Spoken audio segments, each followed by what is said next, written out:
Bonsoir à toutes et à tous, j'espère que vous allez bien. Les partis politiques au Mali ont été suspendus par le régime de transition conduit par Assimi Goïta. Plusieurs voix s'élèvent à travers le niveau national, international et continental. Des personnes qui accusent le gouvernement de Goïta, donc ces colonels des traits des dictateurs. Est-ce vrai? Est-ce que ce gouvernement a bien fait d'interdire euh, temporairement ces partis politiques ou bien ils sont vraiment des dictateurs? Est-ce que, puisque comme la durée de transition, comme ils avaient annoncé au préalable, est finie, est-ce qu'ils devraient donc, ils sont obligés d'organiser ces élections? Et quel est l'intérêt donc de ces partis politiques? Est-ce que ces partis politiques sont manipulés par des forces extérieures pour déstabiliser la reconquête et finir le combat donc, de ces régimes de transition, même comme beaucoup de gens les appellent des pushistes? Donc, c'est ce que nous allons essayer de découvrir à travers cette vidéo. Dites-moi, qu'en pensez-vous de la décision qu'a prise d'abord ce gouvernement du Mali de suspendre donc ses activités des partis politiques temporairement, je dis bien, jusqu'à nouvel ordre. Nous allons commencer avec la première question. Est-ce que Assimi Goïta est-il devenu un dictateur? Voilà les partis politiques qui ne font que fustiger euh, ces gouvernements de Assimi Goïta. Ils disent que la durée de transition est finie, il faut organiser des élections. Les élections dans l'intérêt de qui? Dans l'intérêt des Maliens ou bien dans leur propre intérêt? Je tiens à rappeler que au Mali, ils ont une loi qui permet aux partis politiques d'obtenir 0,25% de la recette fiscale de l'année. C'est-à-dire, ici, nous avons en 2023, la recette fiscale était de 1897 milliards de francs CFA, ce qui équivaut normalement à 4,7 milliards de francs CFA pour l'ensemble, n'est-ce pas, de tous les partis politiques, les 0,25%. C'est-à-dire, comme il y a environ 299 partis politiques, et là encore, une personne va se poser la question. Partis politiques jusqu'à 299%, jusqu'à 299 partis politiques au Mali, là, vous allez vous poser la question. Ces partis politiques ne sont pas là pour l'intérêt du peuple, en fait. C'est parce qu'il y a de l'argent à se faire. Voilà pourquoi il y a autant de partis politiques. Ils ne sont pas là réellement pour travailler pour le peuple, pour le Mali. Sur les 4,7 milliards à partager entre ces 299 partis politiques, si on fait le calcul, chaque parti politique va obtenir environ 15 millions de francs CFA. Vous imaginez, gratuitement comme ça, quelqu'un, il dort, il fait rien, il pas juste donc légaliser ses papiers, même 5 000, 10 000 francs. Il obtient donc l'autorisation du ministre de l'administration territoriale et de la décentralisation. Il crée son parti politique. Chaque fin d'année, il a minimum 15 millions de francs. Sur les 15 millions de francs, peut-être il a ses membres. Il prend 5 millions pour partager et les 10 millions, c'est pour lui. Une personne qui a une parti politique depuis 20 ans, chaque année, donc, cela veut dire qu'il s'est fait rentrer 10 millions de francs. 10 millions de francs chaque année, gratuitement comme ça. Voilà pourquoi il y a autant de partis politiques au Mali. Le gouvernement de transition est là pour restructurer, pour redonner au Mali son indépendance. Nous savons tous comment est-ce que ça a commencé.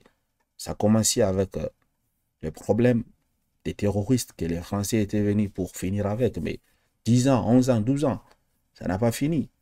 Les ressources sont en train d'être épiées, mais les djihadistes, il ne faut qu'augmenter chaque jour, au jour le jour. Et donc, Assimi Goïta et son équipe est venue. Ils ont donc chassé les Français, les colons, tous ces contingents-là. Vous vous rappelez de ces opérations Barkhane et j'en passe, Takuba, et voilà, on n'a pas besoin de revenir en arrière. Tout ça, ça s'est passé. Ils ont pu finir avec. Ils ont combattu, n'est-ce pas, à l'ONU pour obtenir gain de cause. Ils ont fini avec. Ils ont combattu la CEDEAO. Ils ont fini avec. Maintenant, il reste des petits terroristes un peu partout dans le nord. Ils cherchent donc à unifier le pays d'abord parce que le nord voulait quoi? Son indépendance, voulait une séparation comme ce qui s'était passé au Soudan. Le Soudan du Nord et le Soudan du Sud ont été séparés. Pourquoi? Parce qu'il y a le pétrole au Soudan du Sud. Et nous savons tous qui sont derrière cette séparation, parler de la balkanisation. La même chose, il le fait au Mali. La balkanisation du Mali, pourquoi? Parce que le Nord renferme des ressources inconsidérables, au fait. Des ressources vraiment inexorables. Des ressources qu'on ne peut même pas qualifier. Donc, le lithium, l'or, le diamant, tout, l'uranium, il y en a, le pétrole. Vous voyez pourquoi ils veulent balkaniser le Mali? Le Mali, avec, si vous voulez l'appeler la junte, ils cherchent donc à unifier ces pays, à sécuriser ces pays. D'ailleurs, l'argent qui rentre actuellement les permet d'acheter des matériels militaires sophistiqués, des premières classes à la Russie, à l'Iran, à la Corée du Nord. Et cela les permet, n'est-ce pas, donc, d'exterminer ces terroristes, en fait, dans le Nord. Voilà donc leur deal avec ces partis politiques. Nous, actuellement, on a une mission à faire. Le pouvoir, ça ne nous intéresse pas. On va d'abord terminer ce qu'on a commencé. Même si cela va prendre il y a 10, 20, 30, 40 ans, on va d'abord sécuriser le pays. Lorsqu'on finit de sécuriser le pays, alors, on va organiser ces élections que vous voulez, en fait. Mais pas avant. Parce que, imaginez-vous une personne qu'il pense seulement à son ventre, il devient président actuel du Mali. Ce qui va toujours continuer à être la marionnette donc de la France-Afrique, tout simplement. Et je pense que c'est ce qui est derrière. Les gens qui manipulent le gouvernement malien, les gens qui manipulent donc ces personnes qui dirigent les partis politiques, vous connaissez tous, comme moi, ils sont là derrière, ils financent ces personnes pour déstabiliser, afin de déstabiliser l'effort que ces gouvernements d'Assimi Goïta est en train de faire. Donc dire qu'Assimi Goïta est un dictateur, vraiment je pense que ces personnes ont un mauvais foi au fait.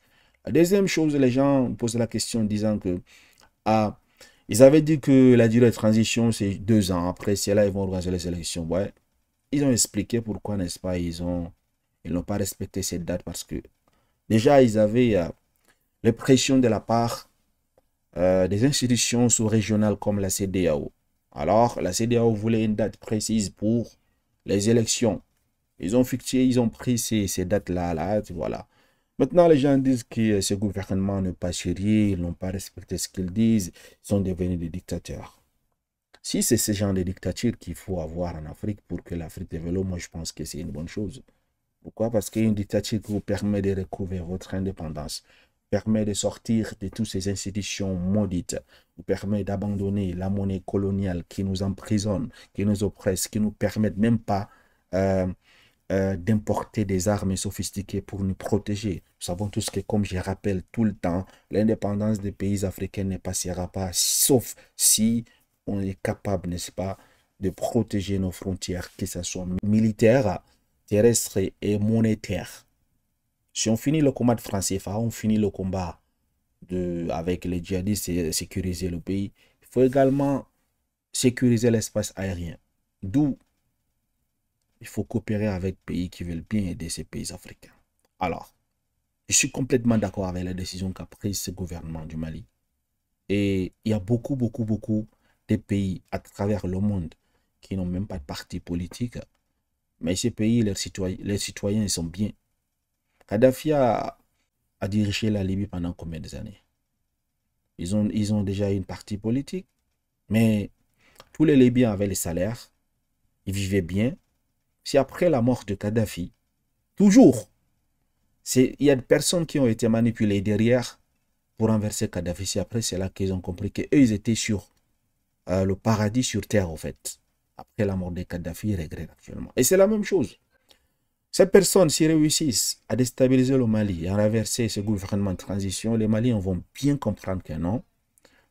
Avant, sous Assimi Goïta et ces militaires que vous appelez pushistes, vous viviez sur le paradis sur terre.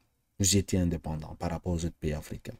Lorsque ces personnes-là, ces personnes qui ont de mauvais foi, qui veulent donc déstabiliser le Mali à travers les partis politiques pour travailler aux côtés des colons, comprendre le pouvoir au Mali, vous allez comprendre que ce sont des hypocrites en fait. Donc les Africains doivent s'armer militairement. Ils devraient donc essayer d'investir dans les industries de l'armement. Regardez un peu ce qui se passe au Moyen-Orient. Regardez un peu. C'est la loi du plus fort. C'est la jungle, en fait. Vous avez quoi vous défendre? On vous respecte. Regardez un peu l'Iran. Ils ont des missiles balistiques, des drones kamikazes, des choses comme ça. Personne n'ose les attaquer. Il y a que seulement la bouche. C'est ce qu'il nous faut, en fait.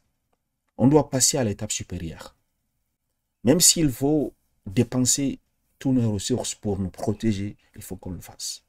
Parce que sans protection, on ne sera pas respecté.